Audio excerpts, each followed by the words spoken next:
आज पढ़ा रहे हैं नगरीय समुदाय का अर्थ एवं परिभाषा। नगरीय समुदाय का अर्थ एवं परिभाषा एग्जाम में आएगा।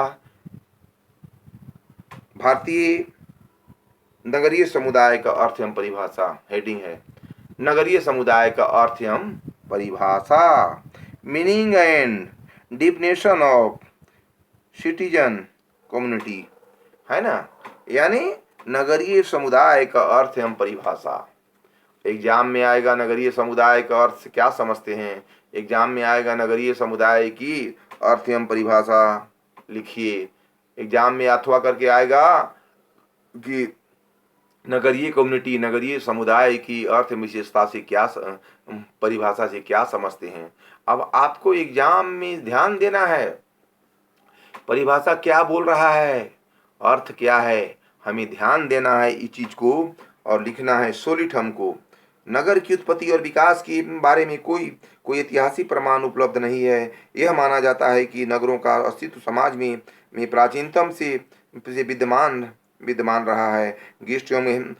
गिस्टो हेरबर्ट ने तो यहाँ तक कह दिया है कि सभ्यता के जन्म के साथ समान ही नगरों का जन्म हुआ, भूत के अंधकार में खो गया है। अतः कथन से स्पष्ट है कि नगर अथवा नगरीय समुदाय के संबंध को कोई भी विद्वान अपनी समुचित परिभाषा नहीं दे सकता है। कुछ प्रमुख विद्वान ने इस प्रकार परिभाषा दी है। लुइस वार्ड के अनुसार समाज शास्त्रीय दृष्टिकोण से एक नगर की परिभाषा सामाजिक भिन्नता वाले व्यक्तियों की बड़े घने बसे हुए एवं अस्थाई निवास के रूप में की जा सकती है। अस्थाई निवास के रूप में की जा सकती है।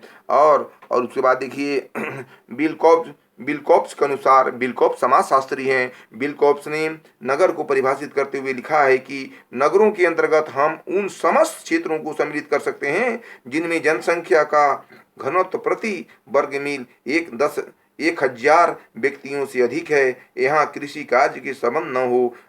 वर्गीस के शब्दों में नगर का संबंध उस समुदाय से है जहाँ अधिकांश लोग कृषि कार्य के आधारित पर अन्य उद्योग में व्यस्त रहते हैं। तरह तरह की परिभाषा समाजशास्त्रियों ने दी है। अच्छा, थियोडोरमन ने नगर की उपयुक्त परिभाषा देते हुए कहा है कि नगरीय समुदाय एक ऐसा समुदाय है जिसमें अधिक घनत्व, गैर कृषि कार्य की प्रधानता, जटिल श्रम विभाजन के कारण उत्पन्न उच्च क्षेत्रों का विशेषीकरण तथा स्थानीय सरकार की वैचारिक सभ्यता संबंध संस्कृति पाई जाती है। इसे ही नगर कहते हैं।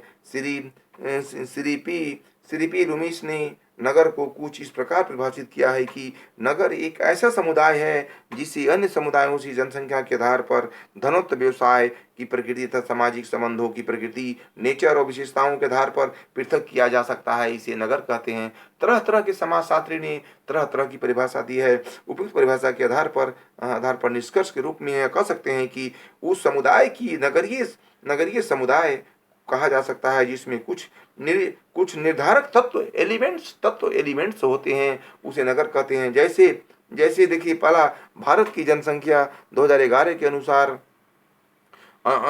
वह समुदाय जिसमें जनसंख्या 5000 से अधिक हो तथा इसका घनत्व 400 व्यक्तियों की अधिक हो तो उसे नगरीय समाज कहा जाता है। जिस गांव में 5000 से अधिक लोग हो उसे हम नगर कहेंगे।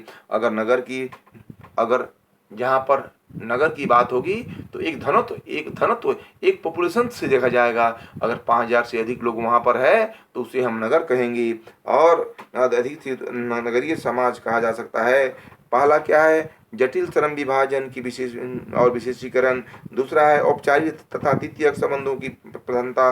तीसरा है सामाजिक नियंत्रण की औपचारिक साधनों के प्रयोग जैसे कानून एवं अन्य संवैधानिक प्रावधान। पांचवा है अधिकांश जनसंख्या का गैर कृषि कार्यों में अन्य संबंध। भारत में नगरीय समुदाय की विशेषता।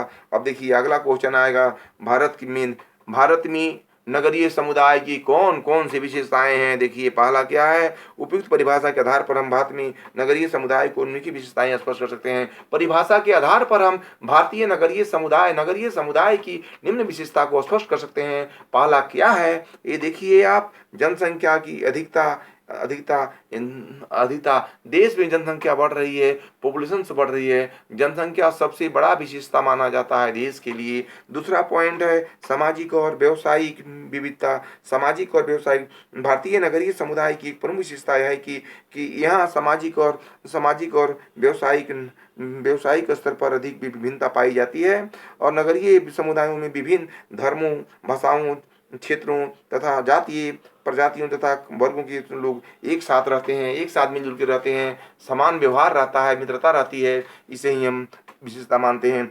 इस सामाजिक विविधता के अतिरिक्त नगरीय समुदाय में अधिक मित्रता, व्यवसायिक मित्रता पाई जाती है। तीसरा पॉइंट है आर्थिक परिस्थितियों का केंद्र, सेंटर ऑफ इकोनॉमिक एक्टिविटीज। नगर आर्थिक गतिविधियों की महत्वपूर्ण केंद्र है। नगरों में छोटे बड़े सभी प्रकार के उद्योग लगा पाए जाते हैं, जैसे कागज उद्योग, कपड़ा उद्योग, दिया सलाई, कोयला, सीमेंट, ईंट भट्टी, चमड़ा आदि उद्योग पाए जाते हैं। चौथा पॉइंट द्वितीयक संबंधों का प्रधानता। नगरीय समुदाय में लोगों के बीच वैचारिक संबंध पद पाई जाती है। पांचवा है सामाजिक गतिशीलता, सोशल मोबिलिटी। नगरीय समुदायों में सामाजिक गतिशीलता पाई जाती है। नगरीय समुदाय में सामाजिक गतिशीलता, सोशल मोबिलिटी, प्रतिविरोध समाज पाई जाती है। यदि इन्हें कहीं अन्य अधिक लाभ की स्थिति दिखाई देती है तो वे लोग स्थान, नौकरी या व्यवसाय बदलने से नहीं हिचकती और बहुत अच्छे रोजगार की प्राप्ति के लिए दूर देश चले जाते हैं। छठा पॉइंट है व्यक्तिवादिता। व्यक्तिवादिता भी नगरीय समझ में मैं की भावना तथा अधिकता उन्नति की ओर अग्रसर करती है। सातवां पॉइंट श्रम विभाजन और विशेषीकरण की प्रधानता। सातवां श्रम विभाजन विशेषीकरण की प्रधानता भी गाँव की अपेक्षा नगरों में रोजगार के अधिक विकल्प उपस्थित होते हैं, यह भी विशेषता मानी जाती है। अगला पॉइंट है शिक्षा, संस्कृति तथा राजनीतिक गतिविधियां। ये आठवां पॉइंट है शिक्षा, संस्कृति तथा राजनीतिक गतिविधियां। नगर शिक्षा, संस्कृति तथा सार्वजनिक गतिविधियों के प्रमुख केंद्र हैं। यहाँ शिक्षा और संस्कृति के प्रचार प्रसार के लिए यहाँ विद्यालय, महाविद्यालय, विश्वविद्यालय, संगीत, कला विद्यालय आदि खोले जाते हैं। नगरों की उपयुक्त वर्णित विशेषताओं के आधार पर कुछ विशेषताएं इस प्रकार है, जैसे आर्थिक विषमता, प्रतिस्पर्धा की अधिकता, सभ्यता और संस्कृति के ग्राहक। सभ्यता और संस्कृति भी इसका एक बहुत बड़ा कारण माना जाता है। और सामाजिक नियंत्रण हेतु औपचारिक साधनों जैसे पुलिस प्रशासन तथा कानून का प्रयोग तथा महिलाओं की उच्च उपस्थिति भी प्रमुख मानी जाती है। पुलिस कानून लॉ भी ये माना जाता है। आप देखिएगा नगरीय समुदाय की विशेषता के अंतर्गत नगर में तरह तरह के लोग रहते हैं। यहाँ पर तरह तरह के लोग निवास करते हैं, हर जाति के लोग निवास करते हैं, हर के लोग निवास करते हैं। यहाँ का मुख्य व्यवसाय कृषि है। हमें इस प्रकार कह सकते हैं भारतीय समाज में नगर की अधिकता के कारण यहाँ की संख्या घनत्व के आधार पर हम नगर की तुलना करते हैं। जिस गांव में 5000 से अधिक घनत्व पाई जाती है उसे हम नगर कहते हैं। नगर के परिभाषा के आधार पर आपको इसकी विशेषता आज पढ़ाए हैं। इस प्रकार हम कह सकते हैं कि नगर में तरह तरह की सुविधा हमें प्राप्त होती है और नगर से हमें तरह तरह की लाभ भी, तरह की व्यवसाय भी, हमें बाहर जाना पड़ता है तो बाहर भी जाते हैं हम नगर से, क्योंकि व्यवसाय कृषि ही भारत देश की प्रमुख व्यवसाय है। अगर हमें रोजगार अच्छी मिल जाती है तो हम बाहर चल जाते हैं कमाने के लिए। आप भी देखते हैं यहाँ के लोग, झारखंड के लोग बाहर जाते हैं कमाने के। क्यों? यहाँ रोजगार नहीं मिलती है, मजबूरी है बाहर जाना यहाँ के लोगों को। यहाँ की एक समस्या है कि रोजगार नहीं है।